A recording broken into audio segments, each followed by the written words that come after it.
말 그대로 요거 좀 재밌더라. 무 의사결정. 재밌다고? 자, 그럼 무 의사결정이잖아. 의사결정을 뭐 없애다. 말 그대로 의사결정을 하지 않겠다는 거야. 신알렉트론에 따라서의 말 그대로 이게 우리의 지금 정치 현실을 너무나 잘 보여주고 있다는 거. 자, 가봅시다. 정책은 현실 사회 속에 산재한 각종 문제 해결을 위한 실천적 수단으로 더 나은 미래상의 정립을 위해 정부가 제시한 일련의 방향 또는 지침이다. 그렇다면 지금 첫 번째에서 정책의 개념을 알려주고 있지. 말 그대로 정책의 개념을 아주 짧게 해결한다면 사회에 뭐가 발생하고 사회에 문제가 발생하고 그거를 뭐 해야 돼? 해결해야겠지. 그걸 해결하기 위한 수단, 방향 요런 거라고 정리하면 되겠지. 과연 저 문제를 어떻게 해결해 나갈 것인가? 그 수단, 뭐 교육, 교통, 쓰레기 요런 다양한 문제들이 있겠죠. 요거를 이제 정책을 수립을 할 거야. 자, 이 개념에 따른다면 정책 결정은 정부의 공식 기관이나 정책 결정자들이 공공목표의 달성을 위해 일련의 정책 과정에서 탐색된 대안 검토를 통해 채택한 미래지향적 행동 대안 또는 지침으로 이해할 수 있다. 민주사회에서 이러한 정책의 결정, 그러면 정책의 개념은 설명했고, 그럼 이 정책의 핵심이 이거지. 결정을 누군가 내려야 될 거 아니야. 이 결정을 할지 말지. 그렇지? 이 정책의 결정이 누구에 의해 이루어지는가에 따라 시민단체, 국회, 다양한 참여자 집단에 의해 다원적으로 결정된다고 보는 다원주의의 입장과 다원이 보고 싶다. 그치 민영아? 좋은 삶을 살고 계시는 그렇지. 그리고 소수의 엘리트에 의해서 정책 결정이 주도된다고 보는 엘리트론이 있다. 즉 이건 대중에 의해서 정책이 결정되는 거고 이건 정말 소수의 몇몇 엘리트에 의해서 결정되는 이론이 되겠지. 다양한 참여자가 있느냐 아니면 소수의 엘리트만이 결정을 하느냐. 엘리트론 중에서도 잘 봐. 요게 그러면 엘리트론이 여러 개가 있다는 거잖아. 그치? 중에서도 라고 했으니까 이 중에서도 신엘리트론은 여기서 이렇게 파생돼 있다고 보면 되겠지. 신엘리트론은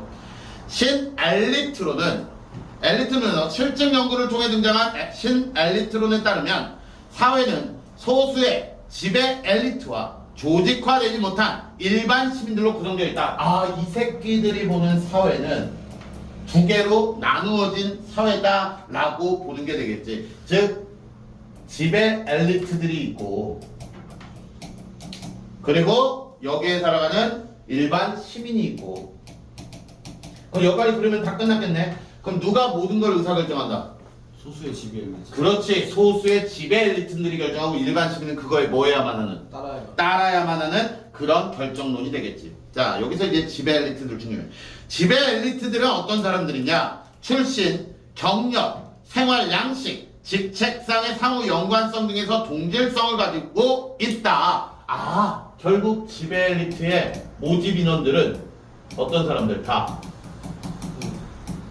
비슷한? 그렇지. 비슷한 성향의 사람들이 다 몰려있다는 게 되겠지. 뭐 서울대 출신, 법대 출신, 경영학과 출신 이런 식으로. 그래서 서영구 그런 엘리트들이 모여있는 집단이 되겠지. 요 비슷한 경향의 동질성을 갖고 있고 지배 엘리트 집단은 아주 중요한 말이 나와있어. 어떤 적이다? 폐쇄적이다. 왜? 지들과 비슷한 애들끼리만 모여있으니까 다른 거 받아들여 안 받아들여? 안 받아들여. 서울대 출신 데리고 와야지. 연대 출신 데리고 와야지. 이런 식으로 폐쇄적이다. 그리고 이러한 특성을 가진 지배 엘리트는 세부적 사항에 대해 의견이 다를 순 있다는 거야. 여기 체킹해. 얘네가 비슷한 성향을 갖고 있지만 세부적 사항에 대해서 의견의 다양성은 나올 수 있어. 그렇지만 체제 유지, 기본적 가치에 대해서는 대체로 합의를 이룸으로써 보수적 성격. 자, 비슷한 성향의 폐쇄적인 사람들이 모여있으니까 당연히 보수적 성격이 있겠지. 보수적의 반대는 뭐야? 진보적이겠지. 진보적은 다양한 색깔들을 받아들이는 거잖아. 오케이. 그래서 얘는 보수적이래. 이들은 자원을 배분하고 권력을 지속적으로 유지하려고 한다. 또한 이들은 국가의 중요한 정책 결정을 독점적으로 주도하고 때로는 은밀하게 결정을 하기 때문에 다른 집단들은 이러한 정책 결정에 큰 역할을 하지 못한다. 한마디로 이들은 이 보수적으로 폐쇄적으로 뭐를 하려고 하는 거야? 지들의 권력 유지를 위한 정책을 펼친다는 거야. 지들의 권력 유지를 위한 정책을 펼친다는 거야. 다른 이들은 못해요. 됐어요? 혹시 우리나라도 이래요? 당연하죠. 이제 좀 이따가 사례들을 얘기해 줄 텐데. 오케이. 자, 대중의 여론은 이들에 의해 실질적으로 형성되면, 잘 봐. 저 일반 시민들의 여론이라는 게 있을 거 아니야? 그치? 그럼 말 그대로 아주 핵심은 이 지배 엘리트가 대중의 여론도 뭐 해버린다? 만들어버리는 거야. 왜? 거대 신문사들 다 매입해버리는 거야. 그리고 지들에게 유리한 뭐만 내는 거야? 뉴스만 나오게 하는 거지. 비가 엄청 와요. 그래. 말 그대로 환경 시민단체가 말 그대로 막 이 환경을 지켜야 됩니다. 여기서 건설하지 마세요 했는데 이제 국회의원이랑 거기 대기업 사장이랑 다 서울대 출신. 짬때 해놓고 저 새끼들 어떻게 해야 돼? 야 신문기사 뛰어. 어떤 신문기사요? 저기 시민단체에서 성폭행 일어났다고. 저 시민단체가 저거 뭐 다 때려 부셨다고. 신문기사네. 그럼 여론이 어디로 돌아갈까? 우리 쪽으로. 우리 쪽으로 다 돌려버리는 거지. 여론을 나쁜 놈들로 만들어버리는 거야. 자, 이런 식으로 해서 대중의 여론은 이들에 의해 실질적으로 형성되면 이들은 대중의 영향을 거의 받지 않아. 한마디로 대중을 뭘로 보는 거야? 태어나. 당연히. 그렇지. 장애인처럼 뭔가 돼지로 보는 거야 그냥. 니들이 아무리 짓거려봐라. 뭐 어쩌라고. 야 묻어. 뭐 이렇게 되는 거지. 대중의 여론을 거의 받지 않아. 그러므로 정책은 당연히 대중의 요구를 반영한 게 아니라 지배 엘리트들의 지배적 가치관, 선호가 반영되어 있으며 정책 변화는 특히 점진적이고 안정적이다. 여기까지 좀 자연스럽게 얘기하면 왜 점진적이고 안정적일까? 지들끼리 하니까? 지들끼리 해야 되니까. 그것도 포함해 요거 폐쇄적이고 보수적이기 때문에 변화를 싫어해요. 폐쇄적이고 보수가 변화가 심한 걸 싫어해. 왜? 변화가 심하면 지들의 권력을 뭐 할 수도 있어? 뺏길 수도 있어. 야금야금 해먹어야지 계속. 그러니까 안정적으로 갈 수밖에 없겠죠. 큰 변화는 없어요. 신엘리트론의 입장을 바탕으로 엘리트의 정책 의제 설정 관련하여 무의사 결정론이 등장하게 돼 있다. 아주 중요한 거. 정책 결정 관련해서 이제 무의사 결정론이 등장하게 되었대. 이론이죠, 이론. 무의사 결정론. 시원하게 오는구만. 니들 시험 뒤에도 이렇게 오면 안 될 텐데. 지금 눈이 오게 들어가요. 눈이 와야죠. 한겨울에 볼 거잖아. 자, 무의사 결정은 정책 의제 설정 과정에서 지배 엘리트들이 자신들의, 여기 잘 들어, 정책 의제 설정 과정이야. 뭐를 정책으로 우리가 할까? 정책 의제 설정. 그러니까 환경 문제 이런 거 있지. 네. 막 노조 문제 이런 거를 의제로 설정을 할까 안 할까? 안 해요. 안 하지. 뭐 예를 들어 국회의원 임기를 10년으로 하는 정책을 한번 펼쳐볼까? 그걸 누가 하는 거야? 국회의원들이 하는 거야. 그냥 지들이. 국회의원들의 엘리트 팀이잖아. 그럼 지들이 우리나라 살기가 힘들다는데 나도 먹고 살겠는데 앞으로 국회의원 월급을 월 1억으로 만듭시다. 좋습니다. 그렇게 가죠. 땅땅땅 이렇게 통과되는 거야. 지들끼리. 그렇지. 정책 의제 설정 과정에서 지배 엘리트들이 자신들의 이해관계와 일치하는 사회 문제만 의제로 통과시키고 말 그대로 어떤 지역을 개발할 거야. 근데 그쪽 지역을 개발했지. 자 봐봐. 이 의제를 결정한데 A는 솔직히 낙후된 지역이고 B는 그래도 조금 개발됐어. 근데 이 A 지역엔 국회의원이 안 살아. 근데 이 B 지역에 국회의원이 많이 살아. 엄밀히 따지면 어디를 개발해야 돼? A요. A를 개발해야 되지만 정책으로 A를 개발합시다라는 의제를 올릴까? B를 개발합시다를 의제로 올릴까? B요. 그렇지. 이런 식으로 결정해버리겠다는 거야. 자, 이런 식으로 자신들의 가치와 이익에 잠재적 또는 실질적 위협이 되는 이슈는 의도적으로 의제 설정 과정에 진입하지 못하도록 방지한다. 아예 즉 무의사결정에 따라 이 정책 의제를 할 때 자신들에게 이익이 안 되고 새로운 의제는 아예 뭐조차 안 한다. 설정조차 안 해버리는 거야. 자신들에게 해로운 의제는 설정조차 못하도록 막어. 무이사 결정은 여기 잘 들어. 의제 설정 과정뿐만 아니라 만약에 의제가 올라왔어. 시민단체 요구가 너무 거세서 올라왔는데 의제 설정, 정책 결정, 정책 집행, 정책 평가, 정책 완료의 순서로 이루어진 일반적 정책 과정 모두 발생. 요거는 의제 설정 과정뿐만 아니라 어디에? 정책 과정 모두에서 발생할 수 있다라는 게 포인트야. 모두에게. 됐냐? 그 어떻게 모두에게 저게 발령이 되느냐? 지배 엘리트들이 위협적 이슈가 의제 설정 과정으로 진행된 걸 막지 못했어. 통과가 된 거야. 어찌어찌 하다가. 그러면 그들은 정책 결정 과정에서 정책 대안의 범위나 내용을 수정하거나 축소시키나. 사람들이 A 지법 계속 해달라는데. 오케이 일단 통과시켜. 올라왔어. 그럼 A 지역에 원래대로만 1,000억이 예산이 집행돼야 돼. 근데 어떻게 해버릴까? 그렇지. 팍 깎아서. 아이 무슨 1,000억이야. 100억. 어쨌든 의제는 설정 통과해줬잖아. 사람들은 모를걸. 일단 우리가 하기로 했다고 하니까 하고 예산을 줄여버린다거나. 정책 집행 단계에서 예산을 감축하고 막 집행자를 매수하여 정책 집행을 방해하기도 한다. 정책 평가와 정책 관리 단계에서는 편견 등을 동원하여 정책에 대한 부정적 평가를 유도하여 정책을 종결시킨다. 뭐 어떻게? 일단 개발을 했는데 거기에 이제 뭐 안 좋은 이슈를 막 터트리는 거지. 그럼 이 정책은 올바랐다, 올바르지 않았다. 그러니까 니들 멍청한 개대중은 앞으로 이딴 의제 올려라, 올리지 마라. 라고 이제 다 모든 게 지금 만들어지는 거야. 민영아, 네? 정말 대단하지. 그러니까 니들이 공부를 해서 뭐가 돼야 되는 거야? 국회의원이요? 엘리트가 돼야 되는 거지. 그러기 위해서 공부를 하는 거야. 알겠냐? 위에서 피해야지. 밑에가 아니라. 자, 이러한 이제 무이사 결정 방법이야. 수단이야. 이러한 무이사 결정을 위한 대표적인 수단으로 오케이. 자, 여기서부터 정리 잘하면 될 것 같아. 마지막 시험 포인트. 무이사 결정을 하기 위한 뭐를 얘기할 거야?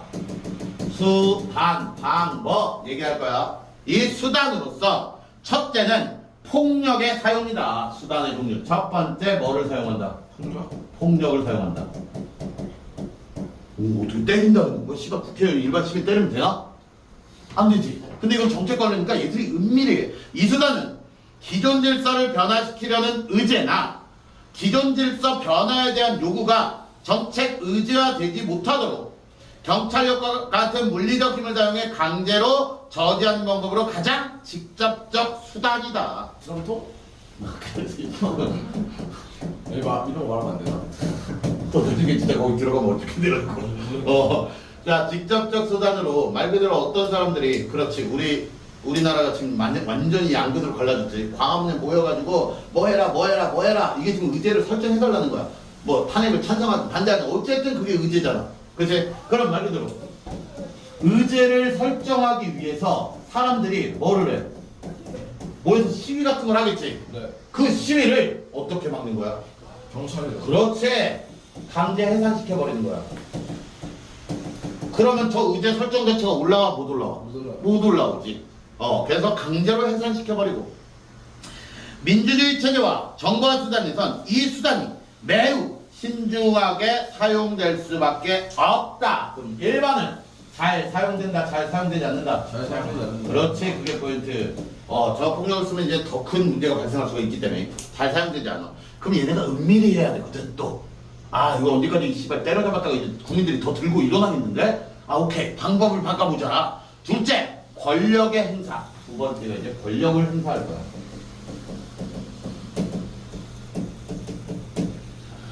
자, 둘째, 권력 행사. 어디가 있어? 오케이. 직접적이며 물리적 힘을 행사하지 않더라도 합법적 제재를 통해. 오케이, 이게 포인트야. 이거 불법적이 아니야. 합법적 제재야. 그러니까 합법적으로 하는 거기 때문에 이거에 대해서 뭐라고 할 방법은 없는 거거든. 어떻게 해버리느냐, 이들이 지배 엘리트에 기득권을 도전하는 자들의 특정 가치를 박탈할 수 있다고 위협하는 등의 수단으로 영향력을 행사하여 정책 의제로 채택되는 걸 방지하는 방식이다.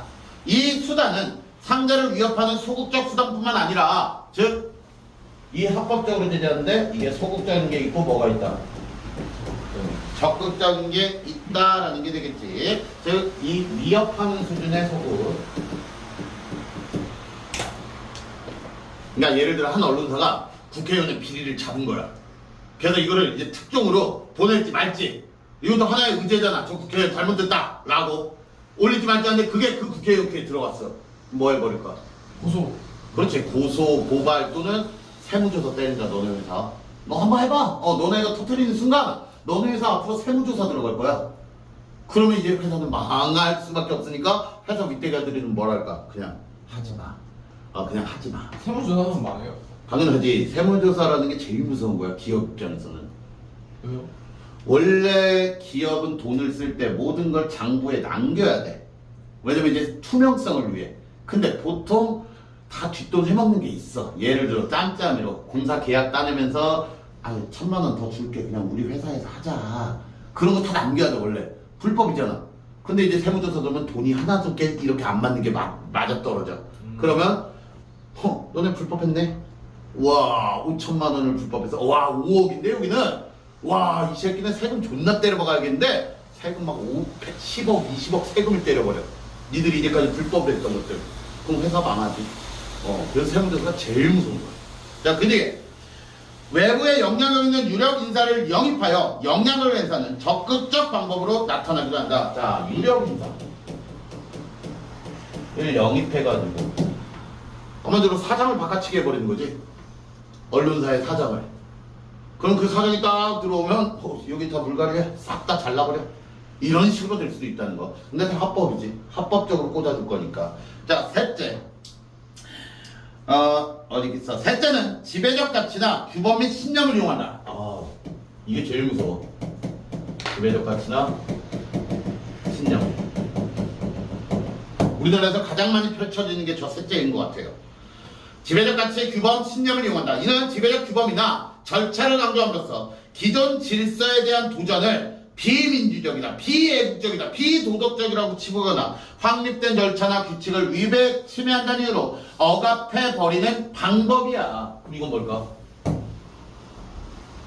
말 그대로 물러나라, 물러나라 막 이렇게 얘기를 하면 왜 민주적으로 뽑힌 국회의원 대통령을 니들이 왜 물러나라 그래? 너네는 그런 말을 하는 것 자체가 비민주적이야. 너네는 나라를 사랑하지 않아. 이런 식으로. 그러면 그 사람들만 나쁜 놈 만들어버리는 게 되겠지. 저렇게 여론을 형성해.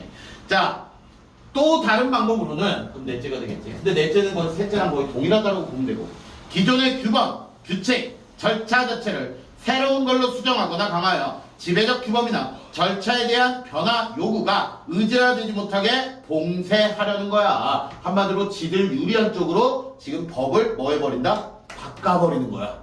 법을 바꿔버려 아예. 이건 아닌데 라고 생각하다가 먹히는 거야. 됐죠?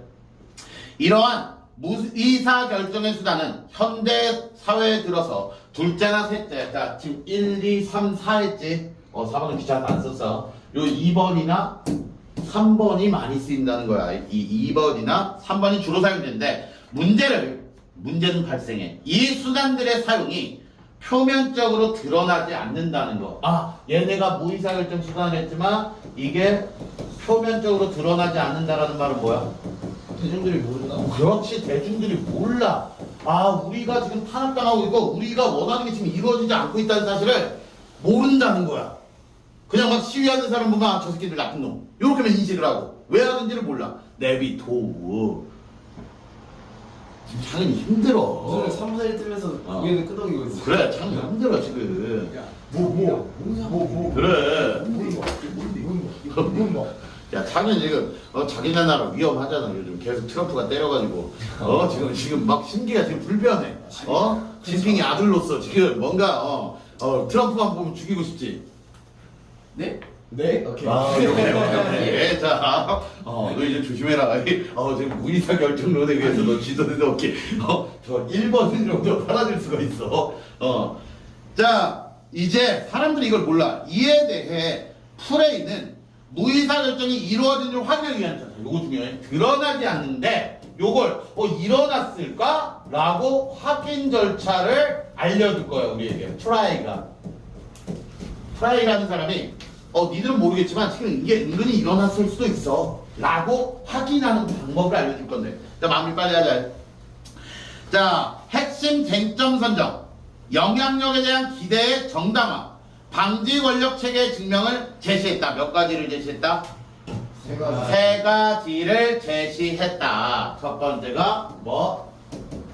과연 핵심 쟁점이 무엇인가? 쟁점은 논란이 되는 게 되겠지. 뭐가 논란이 되고 있는가? 자, 핵심 쟁점은 현재 가치가 배분되는 형태나 가치의 배분 그 자체에 도전하는 쟁점을 의미한다. 따라서 핵심 쟁점은 현재의 정책 결정 과정을 지배하고 있는 사람들의 권위와 권력에 대한 도전을 유발할 수도 있다.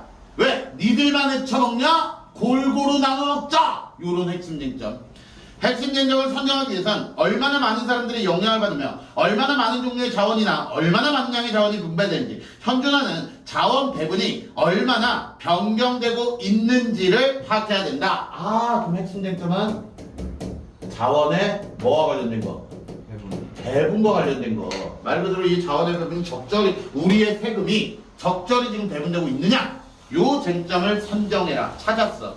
이렇게 뭔가 불평등한데 라고 알게 됐다면 핵심 쟁점이 선정이 됐다면 영향력에 대한 기대의 정당화가 있어야 된다. 이는 핵심 쟁점과 관련하여 기존의 질서에 도전을 하려는 집단, 피해가 예상되거나 피해를 입고 있는 집단이 정책 결정의 과정에서 영향력을 행사할 것인지 행사하지 않을 것인지에 대해 증명할 수 있는 근거를 제시해야 된다. 자, 그럼 두 번째가 영향력 기대와 관련돼 있는데 줄여 쓴다. 알아서 써라.